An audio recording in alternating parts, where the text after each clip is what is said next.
What is the difference between Kamala Harris and a clown? A clown is funny. I think that it was her and Clinton, but definitely she was involved in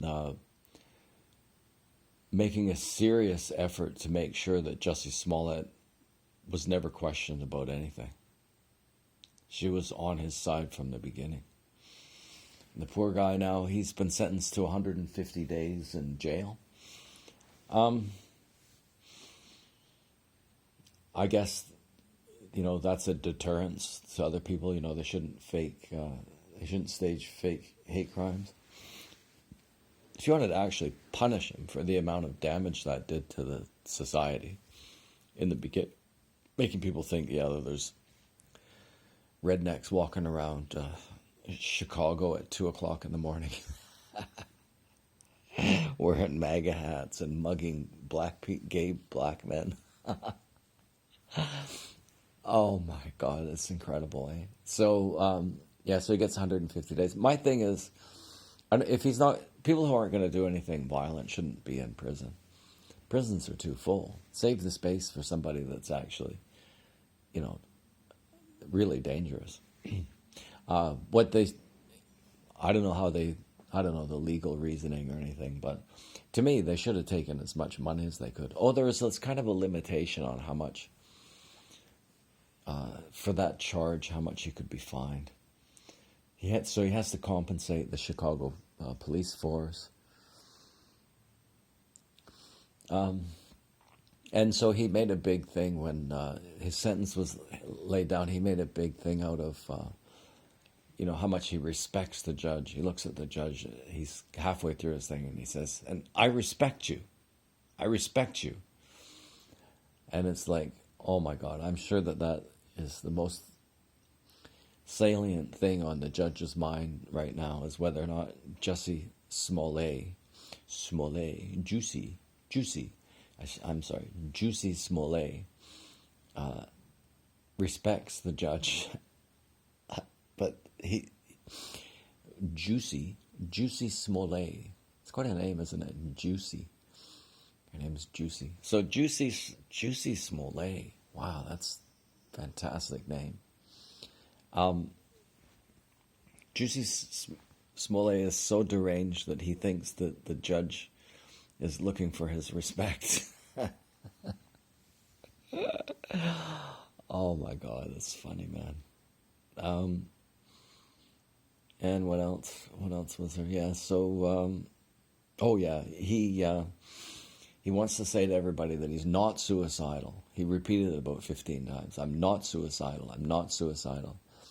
So what he's saying is that if something happens to him when he's in his 150-day stay at the minimum security prison, if he dies while he's in there, it wasn't a suicide. You should be looking for some MAGA hat wearing prison guards who murdered him. And Jussie Smollett, I mean, he's a talented person. He's really a talented person. So there's this disconnect because, Neil Young is the other one. Like, it's hard for me to imagine, really, because he's a musician as well. Jussie Smollett is a musician. That a musician wouldn't be a really intelligent person. I just don't think that happens very often. But it appears to have happened in this case. Like, let's say with the Neil Young thing, right? What are the chances that Neil Young actually that he listened to the whole Joe Rogan podcast? Joe Rogan was talking to one of the guys, I'm pretty sure. I mean, he's as a cardiologist, he's been cited more times and by more reputable people than anybody else in the world. And I think that he went on to point out, actually, that he's the most cited scientist in the world on any topic. Because heart stuff is really important, and people are looking for professional, the best advice they can get on it. He's the most cited scientist in the world. And he was on the Joe Rogan show. and he made his case. And yeah, people are saying, "Oh well, he's a heart specialist. Doesn't mean he knows anything about COVID." Something like that, right? Okay, so what are the chances that Neil Young actually listened to those podcasts, or that if he did listen to it, that he understood it, or that if there was any parts of it that he did understand, how many did he remember? Right? Yeah, no, I don't think that Neil Young listened to it. I'm sure that if he did listen to it, he didn't understand it. And what little bit that he did understand, he didn't remember. I mean, one of the groups that he didn't like was arguing that the lockdowns are causing more damage than they're preventing, and especially the children.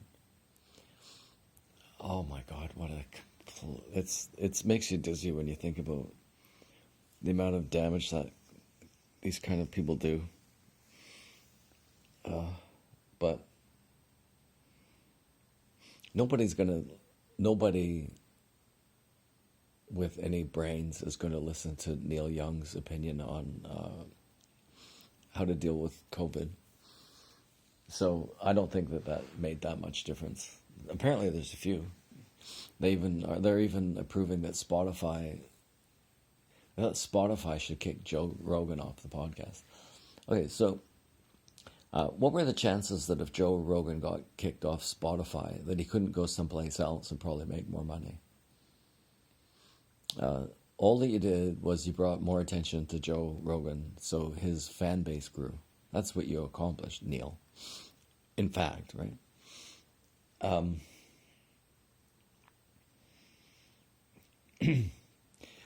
Yeah. Anyway, so we need to be on guard, because if Juicy Smollet dies in prison, it's probably a racist that killed him. Not like Epstein. Epstein, obviously he committed suicide, but if it's Juicy Smollett, then no, it's not a suicide. Okay, here's the thing about Ricky Gervais said this at the whatever foreign correspondence Oscars or some, just totally like, who gives a crap? But all the stars were there, and he just said, I know he was your friend, meaning Epstein and Weinstein, of course. I know he was your friend. Jeffrey Epstein had he had like 15, 16-year-old girls coming to his house. He's giving him like $300 for a massage or something like that, and then a bit of a tug, right? With the rub, he wanted a tug, and yeah, he did that thousands of times, and everybody knew that he had done it. Okay, so when he's doing his deposition at the beginning, I didn't realize this about a deposition. You can walk out of a deposition anytime you want. Anyway, so what the prosecutor said is that one of the girls had mentioned that he had a very strangely shaped unit, and then it was shaped like an egg, and then it was fat in the middle but pointy on the end. Actually said that joke. This one wasn't funny. One of the girls in the Harvey Weinstein thing, of course everybody knew the deal. Whatever that freak wanted, then you gave it to him, and then you became involved, really, some of the best movies ever made. Like, we're going to lose the movies he made, right? Because he's in prison, obviously. Anyway, so one of the accusers said that his penis looked like a vagina. Right to his face in court, they said that. And they asked him, does your penis look like a vagina? I mean, this is ritualistic humiliation, right? Oh, he deserved it. Yeah, I'm sure he deserved that, right? Oh my God. Oh my. Oh my God. Okay, so I'm going to call this one, what do we call this one? Oh, from Neil to Juicy. Maybe I'll spell it Kneel. From Neil to Juicy. Spell it Juicy. What is it? Juicy. Juicy Apple. From Neil to Juicy Apple. That's a good name.